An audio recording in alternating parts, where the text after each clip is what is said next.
네, 안녕하십니까. 아라캐스트 윤성민입니다. 11월 달에 눈이 정말 많이 왔습니다. 이게 몇십 년 만에 처음이라고 하더라고요. 오늘 이렇게 오고 있는데 500년 된 나무가 눈이 너무 많이 위에서 눌린 것도 있을 거고 갑자기 또 추워져서 그런지 이렇게 부러져 있더라고요. 그래서 그걸 막 보수하러 사람들이 와 있는 모습을 보면서 최근에 이제 오래된 한 30년 정도 진료하신 원장님들이 병원이 힘들어져서 이제 닫게 된 가정들이 있어서 그 얘기를 좀 해볼까 해요. 지금 이제 잘 나가고 있었죠. 잘 나가고 있다가 돈도 많이 버신 분들도 있고요, 당연히요. 그런데 갑자기 매출이 생각지도 못하게 매출이 반으로 뚝뚝 떨어져가지고 이제 병원을 더 해야 되나 안 해야 되나 그리고 어떻게 해야 되나 막 기로에 서 있는 이제 오래된 병원들이 있습니다. 사실 제가 오래된 병원들 원장님들을 만나면은 과연 다시 회복을 해서 이 병원이 좀 더 낫게 갈 수 있을까라는 거에 항상 퀘스천이 붙어요. 왜냐하면 첫째가 여러 가지 요소들이 있는데, 첫째가 우리가 살아남은 사람이 강한 자라고 지금 환경에 적응해서 지금 환경에 맞게 어떤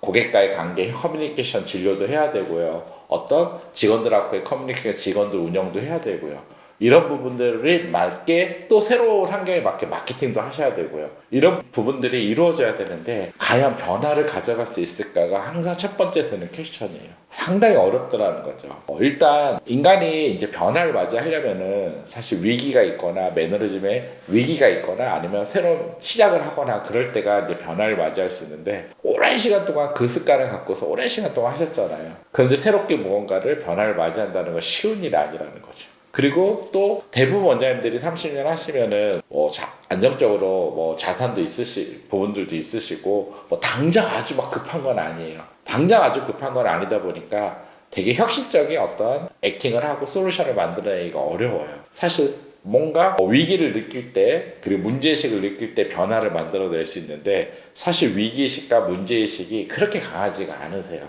개원하는 병원들은 이 부분이 매우 강하잖아요. 내가 어떤 새로운 걸 만들어내고 내가 생존하고 좋은 병원을 만들어야 되는 어떤 그런 부분들이 매우 강한데, 당연히 오래된 병원들은 그런 부분들이 잘 갖고 있지 않습니다.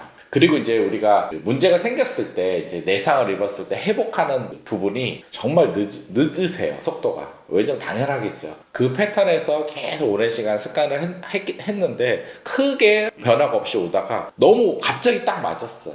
아까 제가 시작할 때 얘기한 것처럼 나무가 갑자기 눈을 맞으니까 이제 이기지 못하고 쓰러지듯이, 아직 어떤 우리가 회복 탄력성이라고 하는데 너무나 오랜 시간 동안 그 패턴에서 벗어나서 뭔가 딱 맞았을 때 다시 돌아오는 과정들이 자존심도 그렇고 쉽지가 않은 부분들이 있어요. 그리고 대부분 또 이제 그 정도 하셨으니까 목표가 사라져 있는 경우가 많습니다.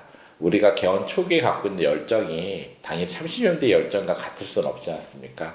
그러다 보니까 대부분 그 정도 되면 목표보다는 그렇게 그냥 가자라는 그런 게 많아요. 이런 요소들 때문에 실질적으로 어떠한 인풋을 듣고 컨설팅을 해서 변화를 만들어낸 듯 성과에 한계가 온다는 거죠. 그렇다 보니까 사실 그런 병원들은 아예 좀 이렇게 가이드를 주고 변화가 쉽지 않겠습니다라고 오히려 정확하게 제가 말씀을 드리는 경우가 많아요. 그러다 보니까 원장님들이 좀 할 수 있다.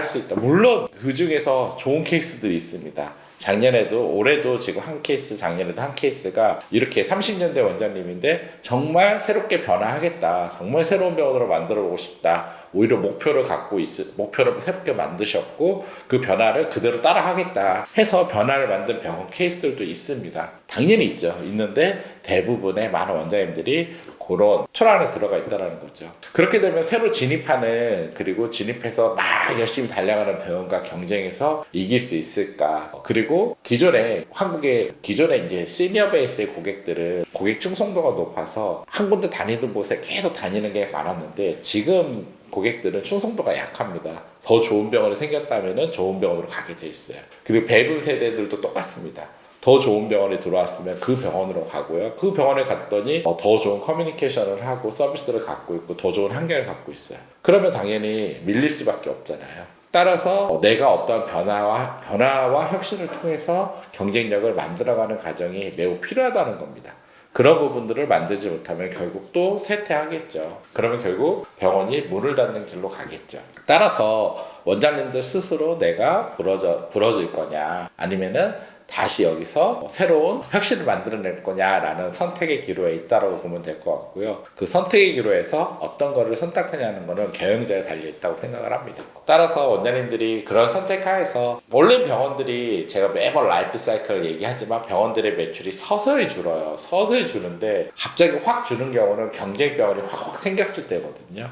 그래서 요즘 이제 경쟁병원들이 들어오면서 공격적으로 하다 보니까 확 줄어드는 경우들이 또 생기는 것 같아요. 또 경기까지 안 좋으니까 배가가 되는 거죠. 이 시점에서 원장님들이 내가 새롭게 변화와 혁신을 만들 거냐 아니면은 그 서서히 줄어드는 걸 최대한 늦추면서 나의 어떤 이쪽 병원을 잘 마무리하고 후배한테 주던지 이렇게 할 거냐라는 선택은 경영자가 원장님 스스로가 해야 되는 부분인 것 같아요. 대신 어떠한 인풋 또 없이는 어떤 변화와 혁신 없이는 더 늘어날 일은 이제 없습니다. 한국 의료에서. 그 부분은 좀 명심하고 결정을 하셨으면 좋겠습니다. 감사합니다.